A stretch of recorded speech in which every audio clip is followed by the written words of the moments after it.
ನಮಸ್ಕಾರ ವೀಕ್ಷಕರೇ, welcome to ನಮಸ್ತೆ ಇಂಡಿಯಾ ಕುಕಿಂಗ್ ಚಾನಲ್. ಇವತ್ತು ನಮ್ಮ ಚಾನಲ್ನಲ್ಲಿ ಮಟನ್ ಸಾರು ಮಾಡೋದು ಹೇಗೆ ಅನ್ನೋದನ್ನು ನೋಡೋಣ.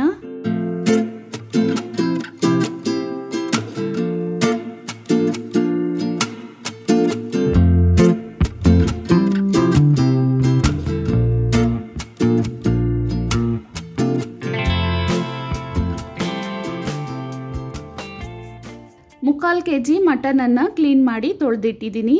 ಮೇಕೆ ಮಾಂಸವನ್ನ ತಗೊಂಡಿದ್ದೀನಿ. ಇದರಲ್ಲಿ ಅರ್ಧ ಟೀ ಸ್ಪೂನ್ ಉಪ್ಪು, 1 ಸ್ಪೂನ್ ಅಷ್ಟು ಅಚ್ಚ ಖಾರದ ಪುಡಿ ಮತ್ತು ಧನಿಯಾ ಪುಡಿಯ ಮಿಶ್ರಣ, ಅರ್ಧ ಟೀ ಸ್ಪೂನ್ ಅರಿಶಿಣದ ಪುಡಿಯನ್ನ ಹಾಕಿ ಚೆನ್ನಾಗಿ ಮಿಕ್ಸ್ ಮಾಡಿ ಮಸಾಲೆಯನ್ನ ರೆಡಿ ಮಾಡೋವರೆಗೂ ನೆನೆಸಿಡ್ತಾ ಇದ್ದೀನಿ.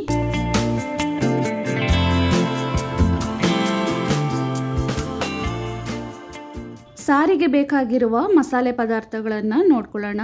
ಮೀಡಿಯಂ ಸೈಜ್ನ 2 ಈರುಳ್ಳಿ, 2 ನಾಟಿ ಟೊಮೆಟೊ, 5 ಹಸಿರು ಮೆಣಸಿನಕಾಯಿ, 1 ಚಿಕ್ಕ ತೆಂಗಿನಕಾಯಿಯಲ್ಲಿ 1/4 ಭಾಗವನ್ನ ತಗೊಂಡಿದ್ದೀನಿ, 2 ಬೆಳ್ಳುಳ್ಳಿ, ಬೆಳ್ಳುಳ್ಳಿಗೆ ಸಮನಾಗಿ ಶುಂಠಿ, ಚಿಕ್ಕದಾಗಿ ಕಟ್ ಮಾಡಿರುವ ಅರ್ಧ ಈರುಳ್ಳಿ, ಅರ್ಧ ನಾಟಿ ಟೊಮೆಟೊ, 1 ಕೈ ತುಂಬ ಕೊತ್ತಂಬರಿ ಸೊಪ್ಪು ಮತ್ತು 2 ಕಡ್ಡಿಯಷ್ಟು ಕರಿಬೇವಿನ ಸೊಪ್ಪು, 2 ಸ್ಪೂನ್ ಅಷ್ಟು ಕಾಳು ಮೆಣಸು, 2 ಚಿಕ್ಕ ಏಲಕ್ಕಿ, ಅರ್ಧ ಅನಾನಸ್ ಹೂವು, 6 ಲವಂಗ, 4 ಚಿಕ್ಕ ತುಂಡು ಚಕ್ಕೆಯನ್ನ ತಗೊಂಡಿದ್ದೀನಿ.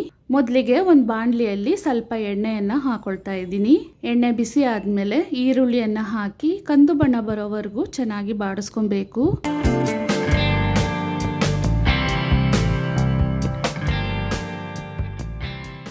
ಈರುಳ್ಳಿಯ ಬಣ್ಣ ಬದಲಾದ್ಮೇಲೆ ಹಸಿರು ಮೆಣಸಿನಕಾಯಿ ಮತ್ತು ಶುಂಠಿ ಬೆಳ್ಳುಳ್ಳಿಯನ್ನ ಹಾಕ್ತಾ ಇದ್ದೀನಿ. ಇದನ್ನ 2 ನಿಮಿಷದವರೆಗೂ ಚೆನ್ನಾಗಿ ಬಾಡಿಸ್ಕೊಬೇಕು. ಈರುಳ್ಳಿಯನ್ನ ಎಷ್ಟು ಚೆನ್ನಾಗಿ ಕಂದು ಬಣ್ಣಕ್ಕೆ ಬಾಡಿಸ್ತೀವೋ ಸಾರುನು ಅಷ್ಟು ರುಚಿಯಾಗಿ ಬರುತ್ತೆ. ಇವಾಗ ಕಾಳು ಮೆಣಸು, ಚಕ್ಕೆ, ಲವಂಗ, ಏಲಕ್ಕಿ ಮತ್ತು ಅನಾನಸ್ ಹೂವನ್ನ ಹಾಕ್ತಾ ಇದ್ದೀನಿ. ಇದನ್ನ 1 ನಿಮಿಷದವರೆಗೂ ಬಾಡಿಸಿದ್ರೆ ಸಾಕು. ಇದಾದ್ಮೇಲೆ ಕಟ್ ಮಾಡಿರುವ ನಾಟಿ ಟೊಮೆಟೊವನ್ನ ಹಾಕ್ತಾ ಇದ್ದೀನಿ. ಟೊಮೆಟೊ ಚೆನ್ನಾಗಿ ಸಾಫ್ಟ್ ಆಗೋವರೆಗೂ ಇದನ್ನ ಬಾಡಿಸ್ಕೊಬೇಕು. ಟೊಮೆಟೊ ಇವಾಗ ಚೆನ್ನಾಗಿ ಫ್ರೈ ಆಗಿದೆ. ಅಷ್ಟರೊಳಗೆ ತೆಂಗಿನಕಾಯಿನ ಮಿಕ್ಸಿನಲ್ಲಿ ಹಾಕಿ 1 ರೌಂಡ್ ಸುತ್ತಿಸ್ಕೊಳ್ತಾ ಇದ್ದೀನಿ. ಹುರಿದಿರುವ ಮಸಾಲೆಯನ್ನ ತಣ್ಣಕ್ಕೆ ಮಾಡಿ ಇದನ್ನು ಸಹ ತೆಂಗಿನಕಾಯಿ ಜೊತೆಗೆ ಸೇರಿಸಿ ಸ್ವಲ್ಪ ನೀರನ್ನ ಹಾಕಿ ನುಣ್ಣಕ್ಕೆ ರುಬ್ಕೊಬೇಕು. ಒಂದು ಕುಕ್ಕರ್ ನಲ್ಲಿ ಎಣ್ಣೆಯನ್ನ ಹಾಕ್ತಾ ಇದ್ದೀನಿ. ಅಂದಾಜಿಗೆ 150 ml ಅಷ್ಟಿದೆ. ಎಣ್ಣೆ ಚೆನ್ನಾಗಿ ಬಿಸಿ ಆದ್ಮೇಲೆ ಕಟ್ ಮಾಡಿರುವ ಈರುಳ್ಳಿ, ಕರಿಬೇವಿನ ಸೊಪ್ಪನ್ನ ಹಾಕಿ ಈರುಳ್ಳಿಯ ಬಣ್ಣ ಸ್ವಲ್ಪ ಬದಲಾಗೋವರೆಗೂ ಬಾಡಿಸ್ಕೊಳ್ತಾ ಇದ್ದೀನಿ. ಇದ್ರಲ್ಲೇ ಇವಾಗ ನೆನ್ಸಿಟ್ಟಿದ್ದ ಮಟನ್ ಅನ್ನ ಹಾಕ್ತಾ ಇದ್ದೀನಿ. ಇದ್ರ ಜೊತೆಗೇನೆ ಕಟ್ ಮಾಡಿರುವ ಟೊಮೆಟೊ, ಕೊತ್ತಂಬರಿ ಸೊಪ್ಪಿನಲ್ಲಿ ಅರ್ಧ ಭಾಗವನ್ನ ಇವಾಗ್ಲೇ ಹಾಕೊಳ್ತಾ ಇದ್ದೀನಿ. ಇದನ್ನ ಒಂದು 10 ನಿಮಿಷದವರೆಗೂ ಹಾಗೇನೆ ಬಾಡಿಸ್ಕೊಬೇಕು. 1 ಸ್ಪೂನ್ ಅಷ್ಟು ಅಚ್ಚ ಖಾರದ ಪುಡಿ ಮತ್ತು ಧನಿಯಾ ಪುಡಿಯ ಮಿಶ್ರಣವನ್ನ ಹಾಕ್ತಾ ಇದ್ದೀನಿ. ಸಾರಿಗೆ ಬೇಕಾದಷ್ಟು ಕಲ್ಲುಪ್ಪನ್ನ ಹಾಕ್ತಾ ಇದ್ದೀನಿ. ಮಟನ್ ಅನ್ನ ನೆನೆಸಿಡ್ಬೇಕಾದ್ರೇನೆ ಖಾರ ಉಪ್ಪನ್ನ ಹಾಕಿದ್ದೀವಿ ಮತ್ತು ಮಸಾಲೆಯಲ್ಲಿ ಹಸಿರು ಮೆಣಸಿನಕಾಯಿ, ಕಾಳು ಮೆಣಸಿದೆ. ಆದ್ರಿಂದ ಉಪ್ಪು ಮತ್ತು ಖಾರವನ್ನ ಸ್ವಲ್ಪ ನೋಡಿ ಹಾಕೊಬೇಕು. ಇವಾಗ ನೋಡಿ ಮಟನ್ ಅನ್ನ 10 ನಿಮಿಷದವರೆಗೂ ಬಾಡ್ಸಾದ್ಮೇಲೆ ಮಟನ್ ನಲ್ಲಿರುವ ನೀರಿನ ಅಂಶ ಎಲ್ಲ ಆಚೆ ಬಂದಿದೆ. ರುಬ್ಬಿರುವ ಮಸಾಲೆಯನ್ನ ಹಾಕ್ತಾ ಇದ್ದೀನಿ. ಹಾಕ್ಬಿಟ್ಟು ಒಂದ್ಸಲ ಚೆನ್ನಾಗಿ ಮಿಕ್ಸ್ ಮಾಡ್ಕೊಬೇಕು.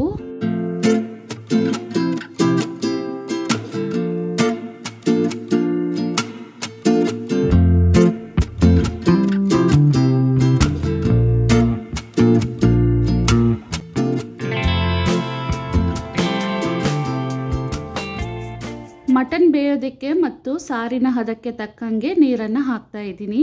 ನೀರನ್ನ ಮಿಕ್ಸಿ ಜಾರ್ನಲ್ಲಿ ಹಾಕಿ ಮಸಾಲೆಯನ್ನ ಜಾಲಿಸಿ ಹಾಕೊಳ್ತಾ ಇದ್ದೀನಿ.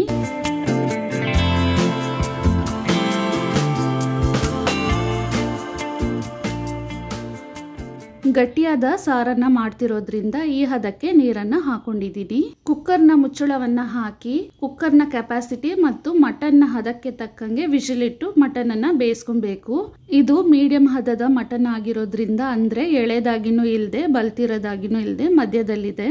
6 ಲೀಟರ್ನ ಕುಕ್ಕರ್ನಲ್ಲಿ 5 ವಿಜಿಲಿಟ್ಟು ಮಟನ್ ಅನ್ನ ಬೇಯಿಸ್ಕೊಂಡಿದ್ದೀನಿ.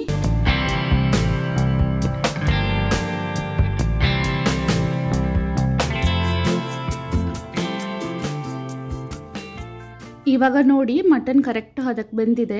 ಕೊನೆಯದಾಗಿ ಕಟ್ ಮಾಡಿರುವ ಕೊತ್ತಂಬರಿ ಸೊಪ್ಪನ್ನ ಹಾಕಿ ಚೆನ್ನಾಗಿ ಮಿಕ್ಸ್ ಮಾಡ್ಕೊಳ್ತಾ ಇದ್ದೀನಿ. ತುಂಬಾನೇ ರುಚಿಯಾದ ಮಟನ್ ಸಾರು ಇವಾಗ ತಯಾರಾಗಿದೆ. ವೀಕ್ಷಕರೇ, ಈ ವಿಡಿಯೋ ನಿಮಗೆ ಇಷ್ಟ ಆಗಿದ್ದರೆ ನಮ್ಮ ಚಾನಲ್ ಅನ್ನ ಲೈಕ್ ಮಾಡಿ, ಸಬ್ಸ್ಕ್ರೈಬ್ ಮಾಡೋದನ್ನ ಮರೆಯಬೇಡಿ. ಧನ್ಯವಾದಗಳು.